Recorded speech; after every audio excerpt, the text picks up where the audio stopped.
Hey everybody, welcome to another episode of Purple Insider. Matthew Collar along with Jonathan Harrison here in a Purple Insider After Dark of sorts as the Green Bay Packers Philadelphia Eagles game just came to an end. And what a day it was for me to just sit around and watch football all day, which is why I'd like to thank the National Football League for putting the Minnesota Vikings on Thanksgiving, because this was great.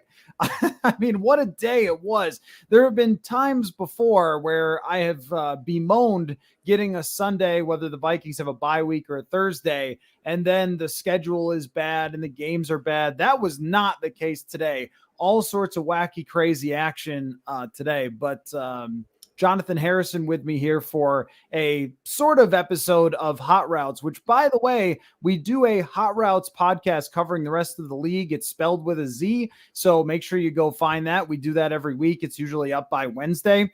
But Jonathan, I've written down 5 questions reacting to today's games, but with, of course, a Vikings spin to all of them. And I think the right place to start is with what we just saw on Sunday Night Football. But I'm going to give a little dealer's choice here, Jonathan. Would you rather talk about the Eagles angle of this or the Packers angle of this? I think because Vikings fans were weirdly cheering for the Packers to win this, to draw closer to the Eagles, I think we should start, surprisingly, with the Eagles, because that's the main competition for the Vikings the rest of the season. Because at this point, it seems like the NFC North is all but locked up. I mean, you'd have to historically collapse and have the Lions go on a tear, which is not going to happen, as I think everybody's kind of willing to say at this point. So basically, you're just challenging the Eagles for first place in the NFC. So I think we should start there. Well, the Lions could go on a tear, but they would lose every game on a field goal that they gave to the other team. So they kind of have been going on a tear, except for that they gave that game away against Buffalo. But yes, the Eagles now, according to the TV, have a 70% chance of taking that number 1 seed. And the interesting thing is the graphic that NBC showed at the end of the game showed the huge gap and how important that game was, that I think it was less than 50% if the Eagles lost the game to Green Bay. And the Vikings have a schedule that is certainly favorable for them to compete with the Eagles the rest of the way. I mean, you look at the New York Jets, their upcoming opponent, I think will be pretty tough, and we'll get to Mike White. We will definitely talk about that. But you also have a fading Giants team, not in this order, Indianapolis, Detroit, like not a whole lot of impressive clubs. And then you might be facing, in fact, I'm thinking you will be, Jordan Love at the end of the season, and possibly Trevor Siemian as well. So they might not even see in Chicago and Green Bay the starting quarterbacks there. So the Vikings have a really good chance, as they have hexed every quarterback on their upcoming schedule. I mean, can you believe it? Like 2 more with Justin Fields and then Aaron Rodgers tonight. And we'll talk about whether, boy, if that's the last time you ever see Aaron Rodgers in a Green Bay uniform. I can't believe that it will be, but imagine that though. But starting with Philadelphia though, this was a huge win for them. They played about as well as you can play on the offensive side, ran for over 300 yards, completely steamrolled and destroyed the Green Bay Packers, and now have a very good chance to roll the rest of the way. And I looked at their schedule as well. It is not very scary for the Eagles. That doesn't mean that the Vikings are out of competing for that number 1 spot, but Philadelphia, I think, proved again today that, yeah, they're not perfect, but they certainly are the cream of the crop in the NFC. And if the Vikings are going to get to the Super Bowl, as we can already start lining up these playoff matchups, which again, we'll get to in a little bit, that road is very likely to go back through Philadelphia. And somebody pointed this out the other day, the irony of the fact that they could end up facing like Seattle, San Francisco, and Philadelphia, which are the teams that they faced in the playoffs over the years of the Mike Zimmer era, that you could face all of them in the playoffs for this year. But Philadelphia, I think, has shown over the weeks that, yeah, they've had a couple of blips along the way. They lost the 1 game and then where they fumbled like every time. And they weren't perfect tonight against Green Bay. Their defense got lit up at times, even by Jordan Love at the end, where he looked like he had some good success against them. But they just showed again with a lot on the line that they are the cream of the crop of the NFC. And I think that tonight's game made it very difficult for the Vikings to chase them down. I think the Vikings really have to be almost perfect the rest of the way. Not that they have to win every single game, but if they go 4-2 even, I'm not sure that that gets that done, because Philadelphia, it's just their year. I mean, that team from top to bottom is a house. And then they add in Ndamukong Suh, they add Linval Joseph. So now they are tricky to track down. But I did wonder about the psyche of a lot of Vikings fans sitting at home having to say, come on, Aaron Rodgers. That must have been very uncomfortable for a lot of people. I think there was a meme on the Viking subreddit where it was, the top image was Kevin O'Connell going, and it was cheering for the Packers. But then there was the bottom image of Kevin O'Connell going, yes. And it was cheering against the Philadelphia Eagles. I think that's the way Vikings fans kind of, pretzel or twisted their mind to think about this game, is that they weren't cheering for the Packers. They were cheering against the Eagles. So yeah, I think you're a little bit more lenient on the Eagles schedule than I think I am, for certain. You got the Titans coming up. They're 7-4. Yes, they lost today, but they were last season's number one AFC team going into the playoffs. So that's still a tough team there. Mike Vrabel's not going to let that team quit on the season. They've got the Giants twice, who we saw they gave the Cowboys some competition this last weekend or on Thanksgiving. And then they've still got to go to the Cowboys. So that's a very tough game for them. They've got some NFC East competition coming up that I think could trip them up a little bit, because we all know that those teams won't take it easy on each other. No team really will, but especially in the NFC East with how much is on the line with, I think, all teams in the NFC East in the playoffs right now, if the playoffs were to start today. So I think the Eagles have a little bit trickier of a schedule than the Vikings do. Yes, the Vikings do have the Jets and the Giants, but beyond that, it's the Lions, it's the Packers, who might be without Aaron Rodgers, it's the Bears, who might be without Justin Fields. They've got 3 easy games where and you got the Colts coming up as well, who are, well, they're led by Jeff Saturday. So I don't think we need to go much further than that. And they just don't look like a Colts team that's going to compete for the rest of the season. So I think the Vikings, there is a chance they could kind of close the gap with Philadelphia, but overpassing them, that might be the trickier thing. You'd have to have the Eagles lose at least twice and the Vikings win out for the rest of the season. I just don't see that happening. So I think they'll close the gap, but because of that loss in the second week of the season, that's really going to come back to haunt the Vikings come playoff time, I think. Yeah, I probably wasn't giving a lot of credit to the Giants, but they might split. I mean, those divisional games, you never really know. But the Vikings could also, like the Detroit game, we write down as an easy game for the Vikings, but they lost there last year when Detroit had 0 wins. Yeah. So Detroit is in every game, and they were almost, right there with the Vikings before. So maybe that one won't be a super, super easy game to go to Detroit. No question the Vikings have it easier. I guess with the way that the Giants have been playing recently, they really proved to be a paper tiger. And with the Eagles going all in to chase winning the entire conference, I feel like they should win both of those. But, divisional games can be a little bit tighter than you would expect for a normal week-to-week game. So that's a fair enough point. The Tennessee game, you're right, will not be easy. That one is going to be a slugfest. The total rushing yards might be above 500 in that game if it plays out the way Mike Vrabel probably wants it to.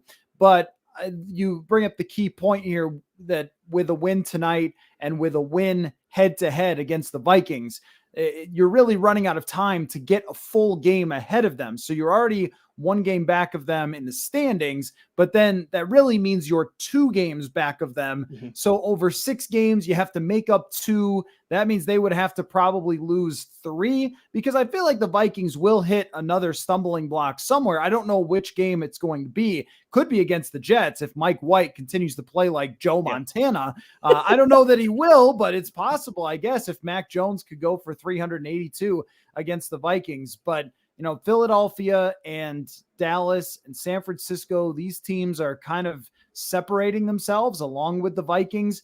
It's kind of a 4-3 type of situation where you have 4 teams that look like they really have a shot at it and 3 other teams that are beating each other with pool toys for those last couple of spots. And then there's Tampa Bay. I mean, what was it? There was a few years ago, a 7-9 team. I think it was Washington with Taylor Heineke ended up in the playoffs. And it had happened once before with maybe the Rams that win it at 7-9 or Seattle. I I think it Seattle. was the Yeah, they year that hosted the Marshawn game. Lynch. Yeah, when Marshawn Lynch had that incredible run, they were 7-9. Um, I mean, Tampa Bay might lose 10 and win the division. It is that bad in the NFC South. So that's kind of a weird situation, but you can really see with San Francisco's win today, with Philadelphia winning again, the way Dallas has been playing, there's a lot of momentum for these kind of big four in the NFC, and Philadelphia is at the top of that list. But I do think it will be hard for the Vikings to overcome it unless they just sweep the rest of the way. Otherwise, Philadelphia probably wins a lot of those games. Now, from the Green Bay Packers perspective, we did see Jordan Love tonight, and I think we have to open the door. I don't think this is going to happen, but we have to open the door to the possibility that Aaron Rodgers doesn't play again. For the Green Bay Packers, I mean, maybe they could trade him to somebody next year if they wanted to, but his contract is also really messy for that team. And does that look like a man who wants to play more football? Because he has looked totally miserable all year. And then with the rib injury tonight, their record, they are completely out of it. When you're behind Detroit, you're completely out of it. That's always a sure sign. I don't know, like, how do we even contextualize like what has happened to the Green Bay Packers? 3 years in a row of 13-3 and just a complete and utter disaster collapse this year. I mean, I guess I look at their future, and if Jordan Love isn't great, which again, he looked pretty good tonight, but I mean, I don't know if we can make a judgment off of that. He did look comfortable playing football, so maybe he's good. I don't know. None of us know because he's barely ever played, but I mean, this team is going to be in for it. You know, when you're talking about their salary cap, that they had to do a lot of things with their salary cap.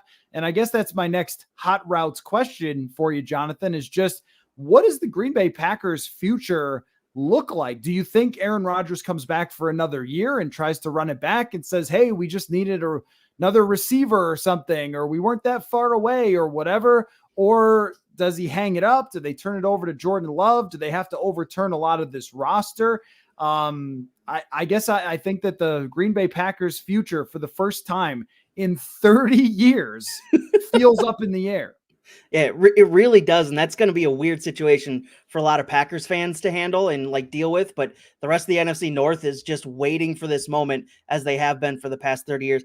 I think for the Packers, I don't see Aaron Rodgers coming back. I mean, he's been on the edge for the last couple of years of wanting out and saying that he wants out in Green Bay. And he's always come back at the last second and pulled it together and pulled 2 MVP seasons out of the hat the past 2 seasons. But for Sam, I think seeing Devontae Adams go and seeing how they didn't really fill that gap, fill that void in the wide receiver hole. And they're just like, try this rookie wide receiver who's definitely going to need some work because he's coming from Division I AA football. And I just don't see him wanting to stick around in the final years of his career at a situation that just doesn't look that great. I mean, you're seeing it this year. They're 4-8 now after the loss tonight. I think, and you look at their cap space going over to overthecap.com, their cap space next year starts off at $4.3 million. That's all they have available. And that's without moving Aaron Rodgers, obviously. So it's going to be tight over the next couple of years. I don't know because I haven't really looked too deeply into it, the contracts they can move on from and that they will move on from. But some of those guys that they've relied on for so long are old. They're aging. Bakhtiari's been a mess of injuries the past couple of years. They're going to need to redo that offensive line. Welcome to that world, Green Bay, that Minnesota's been living in for the past dozen years. So I think it's going to be a mess for Green Bay. It all depends on how good of a coach Matt LaFleur actually is, because he's gotten by the past 3 seasons on Aaron Rodgers having a revitalization to his career late in his career. So I want to see how well Matt LaFleur handles that. And I guess if Aaron Rodgers is done for this season and they go with Jordan Love, it'd be a great time to see if he can handle that pressure of being the Green Bay Packers quarterback over the next couple of weeks with essentially Green Bay out of it already. Why wouldn't you just switch to Jordan Love now and see what you got there and see if Matt LaFleur and Jordan Love can work as a tandem for multiple games instead of just the one game Jordan Love took over for last season? It's going to be an awkward position if Rodgers is out for a few weeks, but then is healthy enough to come back, but they're way out of it. Yeah. But it also might be his final games. So you really have to play him, even though you would much rather play Jordan Love and treat them like preseason games, essentially, and go forward from there. From a Vikings perspective, I mean, there is probably a dozen times where Vikings fans have declared the Packers quarterback tyranny to be a success, and like, oh, finally Brett Favre is gonna retire. Oh no, he's not retiring, right? Like that happened a couple of times, probably like 3 seasons in a row where they thought he was going to retire with the Packers, and then finally he goes to the Jets and they think, yes, no more of you ruling over us with your evil quarterbacks. And then, naturally Aaron Rodgers shows up, and well, of course, the Brett Favre season, but other than that, it's just been Aaron Rodgers and NFC North dominance for essentially 30 years, with only a few bad seasons for the Packers mixed in there.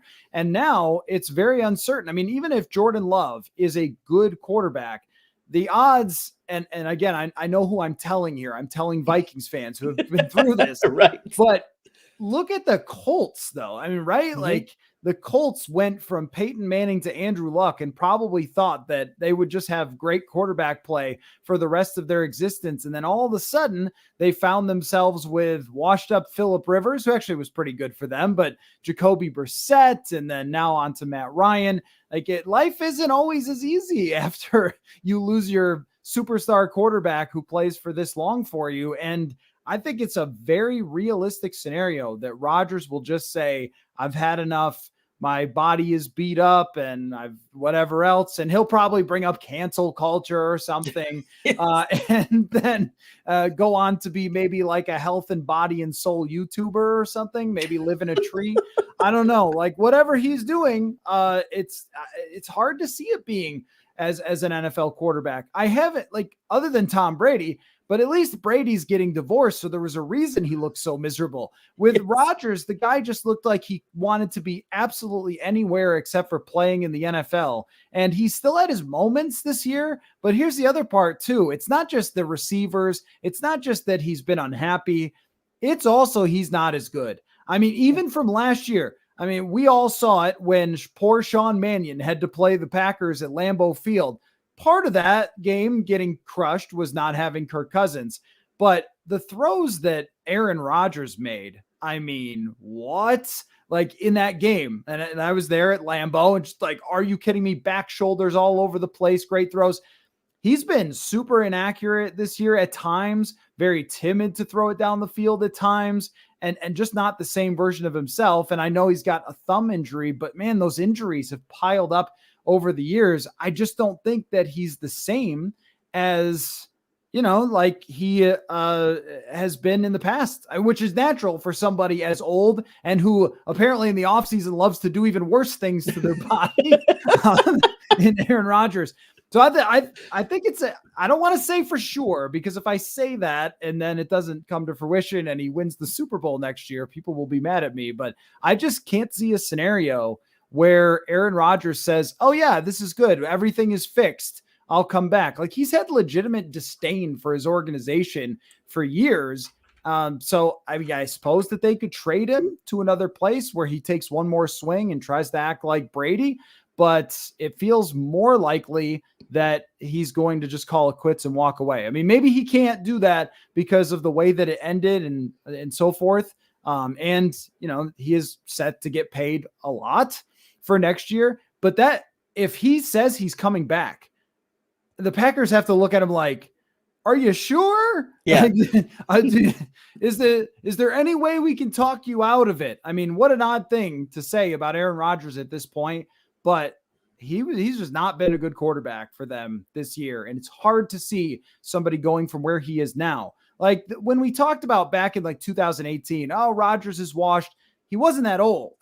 Now he's that old. And I don't know. Tonight, it feels like this could be the end. If this rib injury is super serious, who knows if it is or not. He was questionable to come back, so maybe it's not that serious. But it could be the last time that we see him as the starting quarterback of the Green Bay Packers. And that certainly feels very strange to say, and I'm sure is why I'm hearing fireworks off in the distance from Vikings fans. Looking at the over-the-cap numbers on Aaron Rodgers' contract, it's not an easy contract for the Packers to get out of. So they have to be secretly hoping that he just calls it quits, because even if they trade him, it's still a $98 million dead cap hit for them over the next couple of years. That's an egregious number that they are not going to just say, all right, see ya, let's just move on and go to the Jordan Love era. They're not going to choose that option. So if Aaron Rodgers chooses to come back, they have no other choice, because the way that contract is structured over the next couple of years. And yes, he's set to get paid $31 million over the next season. So yeah, he's not going to walk away from that easily, as the great one over on the YouTube chat says. He's not walking away from that kind of money. So Green Bay just has to hope he does. Hope that all these experimental things that he's doing in the offseason enlightens him to a path to choose that way instead of going back to the NFL for one more season. Right. Yeah. I think that the way they're set up too, like you mentioned with the salary cap, just in general, how much can they really improve their team? And the Packers also have to be looking around and being like, maybe Rodgers' greatness covered up some of the goofy stuff that we did over the years that's finally hitting them in the mouth. I mean, not providing him with other receivers other than guys that they just drafted this year. Drafting Jordan Love even looks like a huge, huge error, unless he becomes their quarterback next year and becomes very good. Then it doesn't. But aside from that, I mean, you picked a guy that sat on the bench for his whole rookie contract. The best part of drafting a rookie quarterback, unless they become Patrick Mahomes or Josh Allen or Justin Herbert or Tua now, is basically that you can build around their rookie contract. I mean, the other team, Philadelphia, look at the roster. It's a house. They were able to go out and get A.J. Brown. They could just sign anybody they want. They still had enough cap space to bring in 2 additional defensive linemen in the middle of the season. And all of that stuff connects back to Jalen Hurts being pretty cheap. Also pretty good from what I watched tonight and this season. But when those two things align, if the guy is good, like Tua's proving to be, or like Hurts is proving to be, if the guy can play and he's cheap, I mean, the surplus value of that is just absurd, but the Packers won't even get that. And actually, I was just thinking about how, like, if Jordan Love came in, and this is like way too far down the road, but why not? This just happened.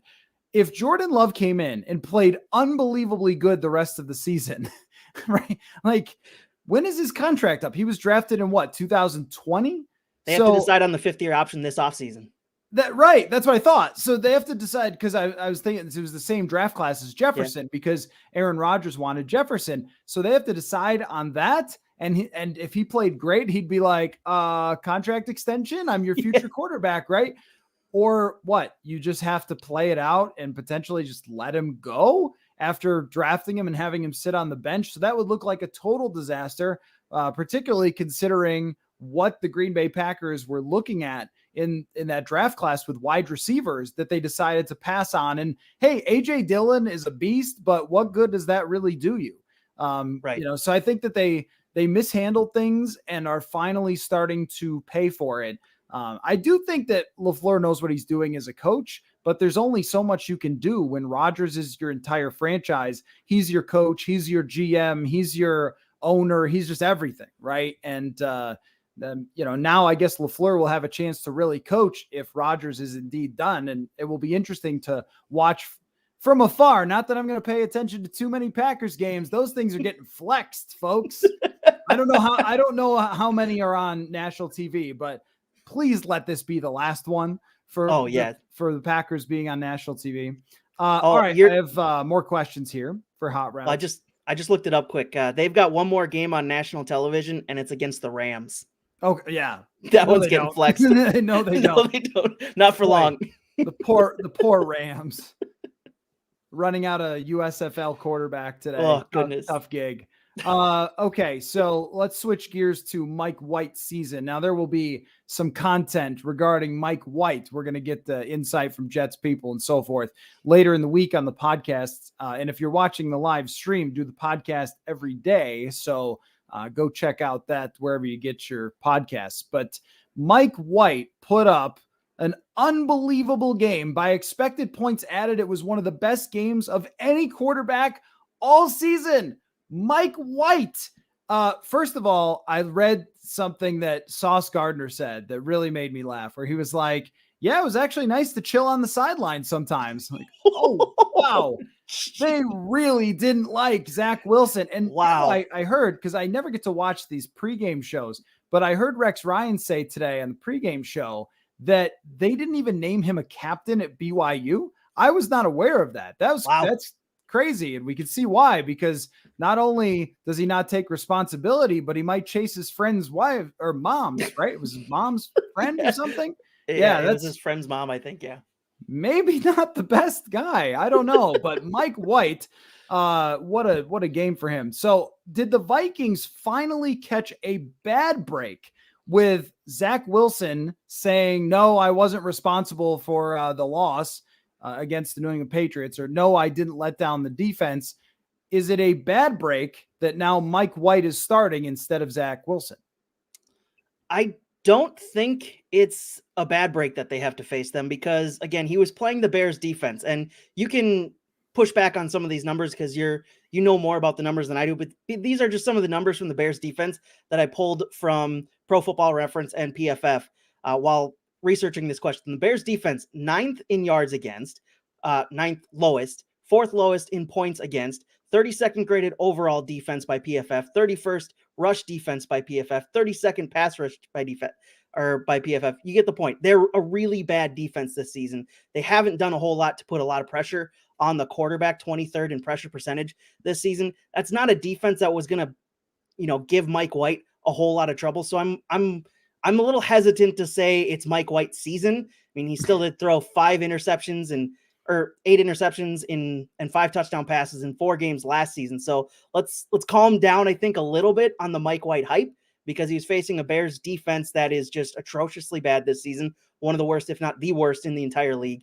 And it was a Bears offense that wasn't going to put a whole lot of pressure on the Jets defense, because the Jets defense is also really good, but also they were playing with a backup quarterback. The Bears offense was. So I don't want to dive down and say that Mike White's here to stay and he's going to be the quarterback of the future for the Jets, and the Vikings got to watch out. But again, it is a backup quarterback going against the Vikings, and they've seen plenty of those this season. I think I'm going to stand firm on the it's not a bad break just yet, but not having to face Zach Wilson is kind of a bad thing, because he wasn't doing well. You could see the team really, as you just pointed out with the Sauce Gardner quote, did not like him. I can't see him sticking around this offseason, considering they didn't even dress him today, it looked like, from what I saw. So that's a quarterback that went from starting to not even dressed on the sideline. And yeah, that's a guy that's not going to be there for very much longer after this season. Once the season's done in New York, he's gone. I think that they did catch a bad break here with Mike White playing instead of Zach Wilson. And your point is valid about the Bears defense. It's bad. There's not a lot of talent there. And I think that actually Matt Eberflus has done, or as I've called him on the show, Eberflus has done. I think he's actually done a good job considering how bad their talent is. And then Eddie Jackson got hurt, I saw today. Like, it's not a good situation for their roster. That is what happens when you trade away everyone. Roquan Smith, Quinn, like they got rid of everybody. Khalil Mack at the beginning of the season. So there's not a whole lot there. And it did not look like Mike White faced any pressure at all, which the Vikings can provide. And if they get Delvin Tomlinson back, they actually can do it pretty well there with some interior pressure that's been missing these last couple of weeks. However, Jonathan, the Vikings are 31st in yards allowed, and they just gave up 382 yards to Mac Jones, who had come in, I think, like 34th in quarterback rating for the season. There's only 32 teams. That's how bad they let a Matt Patricia offense run up and down the field against them. Again, now health could matter here because it was Duke Shelley, and they hit a couple of shots on Duke Shelley. It was James Lynch and Jonathan Bullard as opposed to Delvin Tomlinson. They've got this little bye here, mini bye, that they can get people healthy and, start to maybe get a Caleb Evans back. I'm not sure on Cam Dantzler's status at the moment, but Tomlinson seems like almost a foregone conclusion because he was questionable last week, and then he gets all this time. And I'm working on an article about him, so that means he really has to come back, or I'm going to be a hot little potato. But that's the worst thing, is when you're working on an article on somebody and then they get hurt. I am the victim here.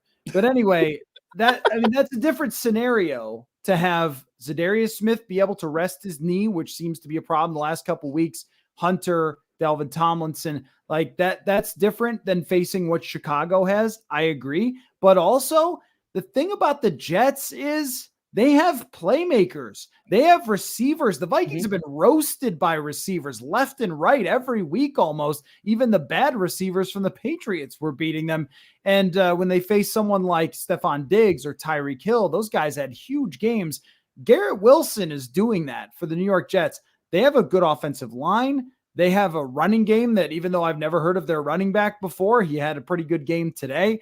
So I think that somebody who can just operate the offense and even get the ball to wide open receivers might give the Vikings enough trouble because their defense is phenomenal. That's the thing about the Jets, is like, how many points will they need to score? I know what the Vikings just did to New England. I think the Jets are actually more talented on defense than New England is, and they get interior pressure with their front four. Like, I think this is actually a tough matchup.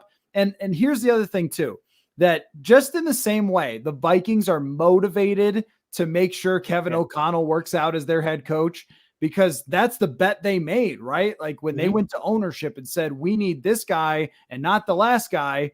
Well, they're very motivated to make that work. And they have.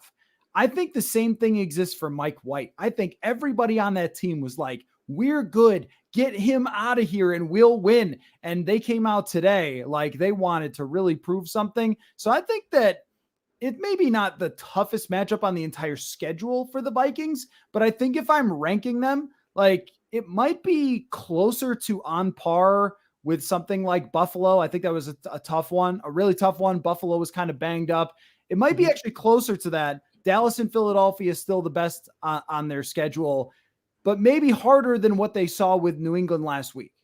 Yeah, I think the chemistry point that you bring up and kind of just the overall atmosphere within the locker room is a huge point, and one I would definitely agree with. That, as we're seeing with the Vikings this season, it's the change in atmosphere around the team. The chemistry in the locker room has definitely changed, and they all seem to be kind of pushing in one direction, the Vikings do, because of the change in leadership at the head coaching position. And if that's the same kind of effect that Mike White brings, even if he is a bottom tier quarterback, but he's just a little bit better and a little bit more likable than Zach Wilson ever will be, then I think that can be a huge thing for the Jets. And you saw it today against a really bad Bears defense. They were firing on all cylinders. 3 touchdowns for him, which is incredible for a guy who had 5 last year in 4 games played. See, I think that's definitely a big point for the Jets. And I think I would agree with you there that that part of it is probably why it's a big loss for the Vikings that they're not playing Zach Wilson. But I also agree with you that that is probably their toughest game on the schedule left. You want to say the Giants could give them some challenges, just like the Giants gave the Cowboys challenges on Thanksgiving. But I don't think anybody left on the schedule is going to give the Vikings as much trouble as the New York Jets will coming up next Sunday, because that defense is so incredibly good. Sauce Gardner against Justin Jefferson. I cannot wait to watch that one all afternoon. That's going to be a really fun matchup to watch, especially coming up this Sunday. Flex it to prime time. I don't think they can do that now. That's too late now. I think, don't you have to be like 2 weeks out? I've never researched the flexing rules, but now I guess we do need to have that conversation with Vikings games going down the stretch, because they'll be relevant. So here's another Mike White question. Who is your favorite generically named quarterback? Because there is no more generic name in this world than Mike White. I bet if you went to the yellow pages, if that's a thing that still exists, you would find 100 Mike Whites in Minneapolis, much less the rest of the world. Who's your favorite generically named quarterback? So I went to the Hall of Fame and just looked up quarterbacks that have been in there, that have gotten into the Hall of Fame. And Steve Young was the first one to pop up. That's a very generic name. I'm going to go with that one. Steve Young, just the lefty, as I said last week on Hot Routes, I love lefty quarterbacks because you don't see a whole lot of them. Give me the lefty quarterback, especially one who can run, and especially one who took over for a legend in Joe Montana and handled it perfectly well there. The other couple guys that I found on the list, Jim Kelly, very generic name there. Is Brady a generic name? I think it is. I mean, there was a 70s TV show about a family called the Bradys. Tom Brady's very generic. And then Aaron Rodgers as well are the 4 that I could think of off the top of my head. Well, I definitely had Brady as the most generic. Also, Matt Ryan Yes. I mean, there's probably a lot of Matt Ryan.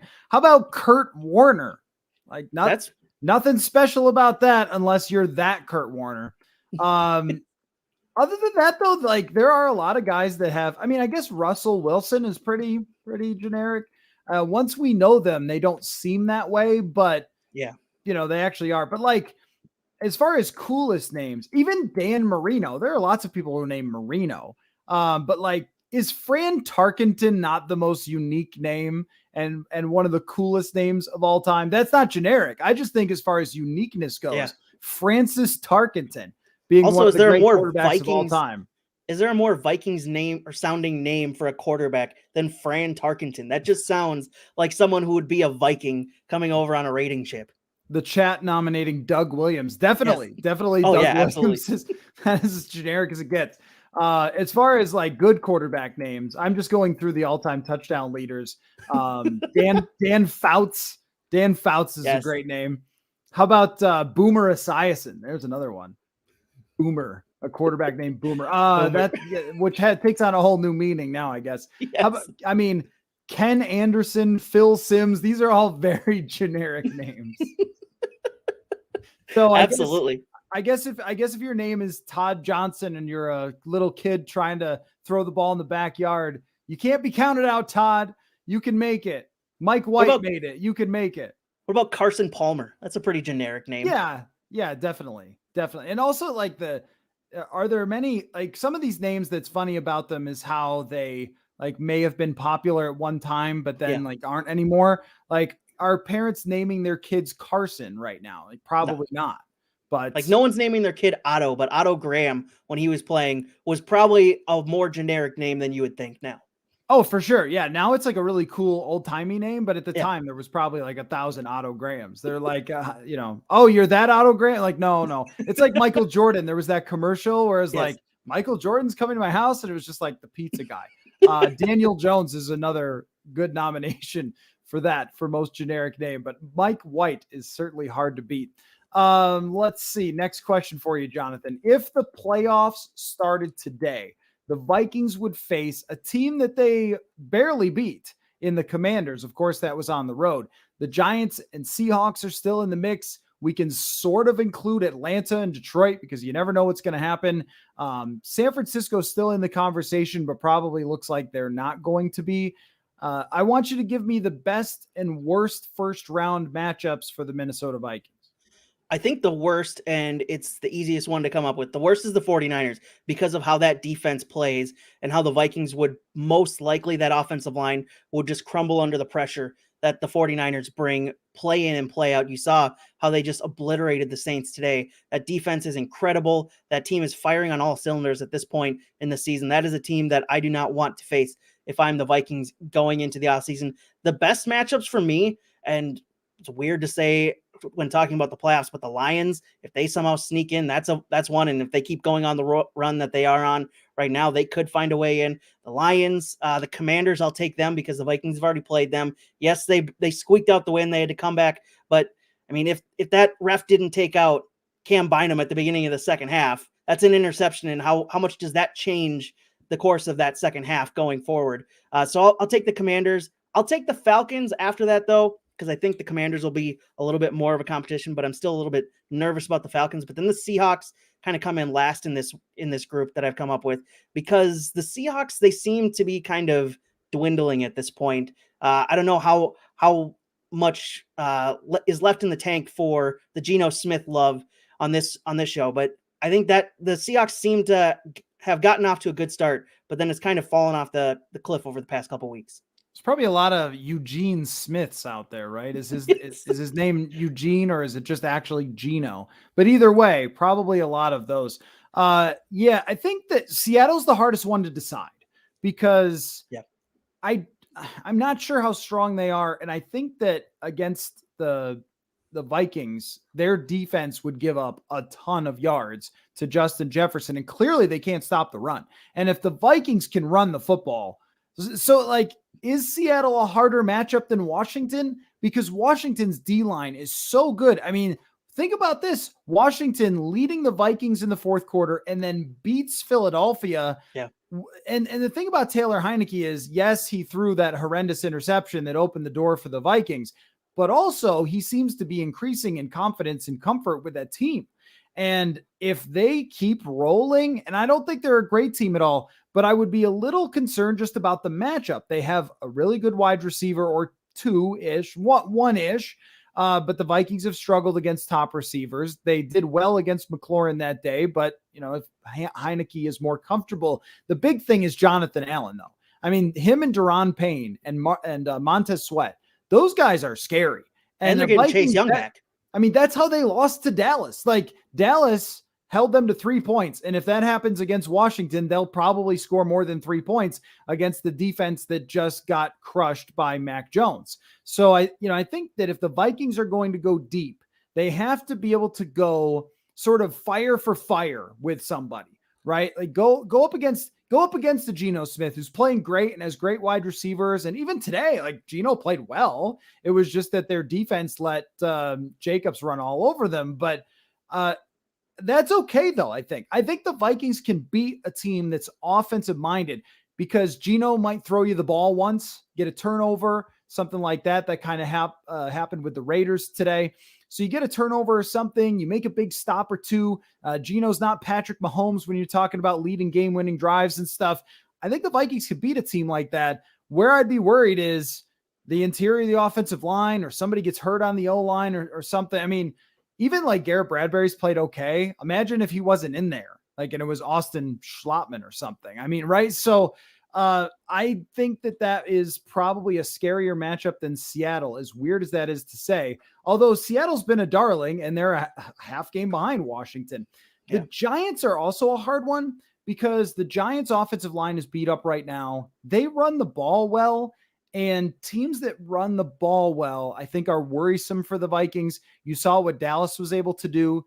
They haven't faced a lot of teams that run, and when they do, they have success. And again, you almost can't look at any opposing quarterback and be like, oh, well, they'll take care of that guy.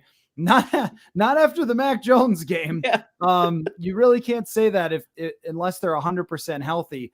But I think the Giants are an okay matchup for the Vikings overall. They still have a pretty good defensive line.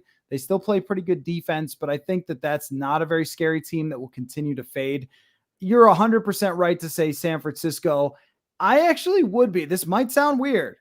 A little nervous if I'm the Vikings about Detroit, because if Detroit gets in, think of how well they have to play the rest of the way. Yeah. So they would come in a place where they're not intimidated, and they've played a bunch of times. Jared Goff took them down to the final second in both games here as a member of Detroit. And so they're not intimidated. Now, Dan Campbell will probably throw the game away somehow, but that would mean that they get a lot of momentum going. I think the most ideal matchup is probably the Falcons. Like, they just don't scare me at all. I don't see how they get in. They don't scare me at all. They're not a team that has a great defense. They don't have a great quarterback. Cordell Patterson would return 2 kicks for touchdown for sure. But aside from that, so a lot of very interesting, I think whatever game it is, though, it's just got great potential to be a really intriguing matchup with whoever they end up facing. And also, how about, look at us, Jonathan, talking about playoff matchups in November. Look at that. Before this year, Purple Insider didn't even cover a game where the team was over 500. How things have changed in just 1 year. By the way the Falcons get in is by the Buccaneers just continuing to blow games and give them away, and the Falcons just sneak in by factor of winning their division somehow over a 10-loss Buccaneers team. And if the NFL has a double-digit loss team in the playoffs, they really need to figure out how to not have that happen. I'm going to ask you a question, though. I'm going to take this from Craig in chat. He says he'd rather face the Eagles than the Cowboys in the NFC Championship game. I don't know about that one, but I want your thoughts on it. I think I get where you're coming from, because the defense of Dallas is so legit. There's nobody who can argue that.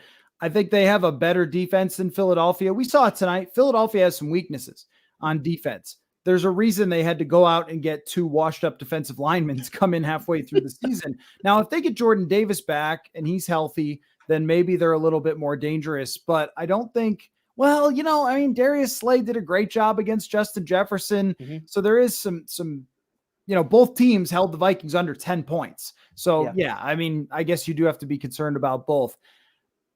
I don't know. I think both are really hard matchups for the Vikings. Where here's the difference, though, and maybe a good point is potentially if you might face the Cowboys at US Bank Stadium versus facing the Eagles in Philly.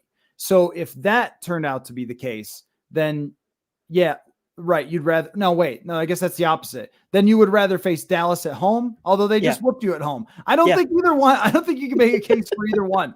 I really don't. I think that both teams, what you're hoping is that somebody surprises them. Like, think about the break that Los Angeles caught last year.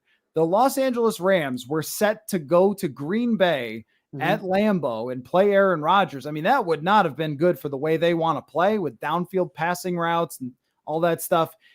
And instead, they got to play at home against the San Francisco 49ers, a team that they know extremely well. So sometimes in the playoffs, it's not just about how well you play and if you get hot, but it's all about who you play and when you play them that might make a difference. I think very, very slightly Philadelphia is a better matchup from the Vikings perspective than Dallas, but I only think slightly. I think that both teams cause a lot of the same problems.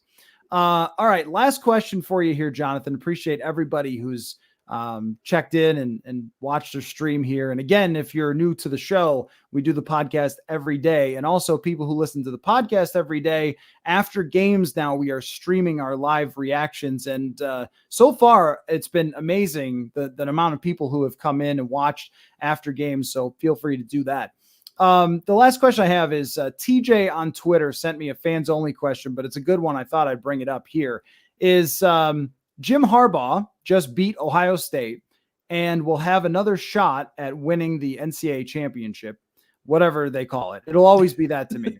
How many wins do you think Jim Harbaugh would have as the head coach of the Minnesota Vikings had he taken the job?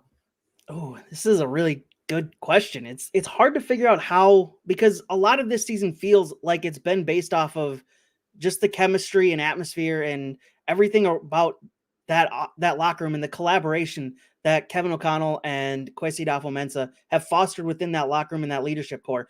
Does that same collaboration exist if Jim Harbaugh is the head coach? Because I remember you talked about it quite a bit on the podcast when there was all the conversation about whether Jim Harbaugh would be the head coach. And there was a lot of Jim Harbaugh would come in here and he would own this place like he did in San Francisco, like he's done in Michigan, because that's what you do as a head coach in college football is you own the place. Does Jim Harbaugh allow the collaboration and the leadership group and leadership council that's kind of helped gel this team that was basically the same team as last season, essentially, with just a couple added pieces here and there? Does he allow that kind of thing to foster and happen within this Vikings locker room? And I don't think he would, because he is the guy, as we mentioned, that kind of runs the place. It's his way or the highway, it feels like. And I don't know that if he comes in and he brings kind of that same attitude that saw Mike Zimmer leave and saw the leadership in Minnesota want him out and want just a different feel, I don't know that they're as strong of a core of a group as we've seen this season. So I don't know that they're 9-2, but I also don't know that they're a losing team because Jim Harbaugh seems to be a really, really great head coach. And he's gotten Michigan going finally. He got San Francisco going with Colin Kaepernick as his quarterback.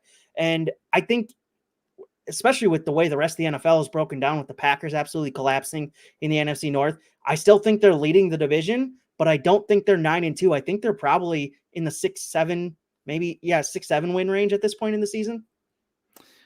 I have no idea how to answer the question. Right? I just thought it was a good question. I think you tried really hard there, though. Because there is a point to be made that, Jim Harbaugh probably knows more about being an NFL head coach than Kevin O'Connell. And I think Kevin O'Connell along the way has really impressed me with the way that he's seemed open to learning and adjusting and adapting. And the New England game is his crowning achievement so far, of coming off a game where they were trying to do a lot of deep developing routes and took a lot of sacks. And then they flipped the switch and ran a ton of play action and short passes and had success with it. So I think that O'Connell has checked a lot of boxes. He does not come across as being like an arrogant head coach who won't listen to his players. I mean, he's exactly the opposite. He's just like Harbaugh, a former quarterback who seems to understand what players are looking for. So, I mean, I don't know, because Harbaugh's record is pretty darn good as a head coach, and he's been to the Super Bowl before. So do I want to say for sure that he'd be worse than Kevin O'Connell? Like, I don't know. And what he's done in Michigan, I think, is proof that was kind of a mediocre program before he returned. And now that's 2 years in a row in national championship contention. Clearly he knows how to coach football. I think he's erratic, maybe a little crazy, but there's no doubt that he knows what he's doing. So I think that they would still be a really good team at this point. I like you, don't know that they would have the record that they have right now. I don't know if they'd be 9-2, but looking at their schedule, I mean, maybe the other side of the coin is they would have competed better against the Dallas Cowboys. I don't know. I can't really say for sure. But I think that they made 100% the right choice in Kevin O'Connell over Jim Harbaugh, and that Jim Harbaugh is kind of perfect for college at this point. Like, those programs, they love a Matt Rule. They love a guy who's going to tower over an entire program.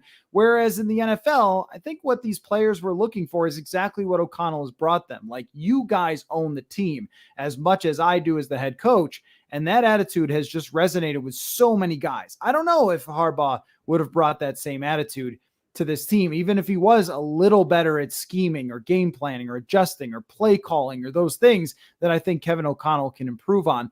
But the difference is, when you bring in Harbaugh, you give your whole franchise to Harbaugh, as opposed to O'Connell, where you're kind of giving your whole franchise to the players who make it. So I think that they made the right choice in Kevin O'Connell, but I can't say for sure that Jim Harbaugh wouldn't have won. I mean, the way that things have gone, I don't know. Like, I don't know if a lot of coaches would have won or not. Like, they've had a great favorable schedule. They've had a lot of things go their way.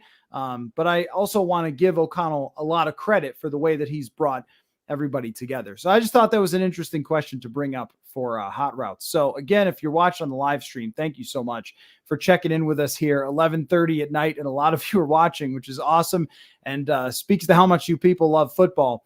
So appreciate that. And if you're listening on the podcast feed, again, we do this usually after games, but tonight was kind of a different situation with the Vikings having played on Thursday. But usually it's about an hour after games, because I go down to the locker room. So that's when you want to check in on the Purple Insider YouTube feed and see us do that. And if these continue to do well, then maybe I can stream some fans only podcasts and things that I do. And not only fans for you new people, fans only. It means only your questions. So we got to clear that up for what kind of feed this is. So anyway, well, thank you for your time, Jonathan. It was a fun day of football. Lots to come down the stretch for the Minnesota Vikings. We will cover it all. And thank you all again for watching. Talk to y'all later.